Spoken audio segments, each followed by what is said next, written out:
വേനലവധി പ്രമാണിച്ച് യാത്രക്കാർക്ക് ആശ്വാസമായി ദുബായ് അന്താരാഷ്ട്ര വിമാനത്താവളത്തിൽ പാർക്കിംഗ് നിരക്കുകളിൽ ഇളവ് പ്രഖ്യാപിച്ചു.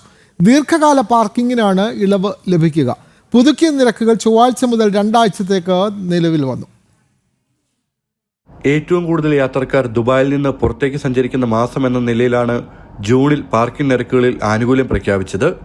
ജൂൺ 10 മുതൽ 30 വരെ ഇളവ് ലഭിക്കും. ടെർമിനൽ 1, 2, 3 എന്നിവയിലെ പാർക്കിംഗ് ബിയിൽ യാത്രക്കാർക്ക് ദീർഘകാല പാർക്കിംഗ് നിരക്കുകളുടെ ആനുകൂല്യം പ്രയോജനപ്പെടുത്താം. ഇതനുസരിച്ച് 3 ദിവസത്തേക്ക് കാർ പാർക്ക് ചെയ്യുന്നതിന് 100 ദിർഹം ഈടാക്കും. 7 ദിവസത്തേക്ക് 200 ദിർഹം നൽകണം. 2 ആഴ്ചത്തേക്ക് കാർ പാർക്ക് ചെയ്യാൻ ആഗ്രഹിക്കുന്നവർ 300 ദിർഹം മാത്രം നൽകിയാൽ മതി. ഇതോടെ ദീർഘകാലത്തേക്ക് പോകുന്നവർക്ക് തങ്ങളുടെ വാഹനങ്ങൾ സുരക്ഷിതമായി അതത് ടെർമിനലുകളിൽ പാർക്ക് ചെയ്യാൻ കഴിയും. ജൂണിൽ പ്രതിദിനം 2.5 ലക്ഷത്തിലേറെ യാത്രക്കാരാണ് ദുബായ് വിമാനത്താവളത്തിലൂടെ യാത്ര ചെയ്യുകയെന്നാണ് കണക്ക്. ജനം, ദുബായ്.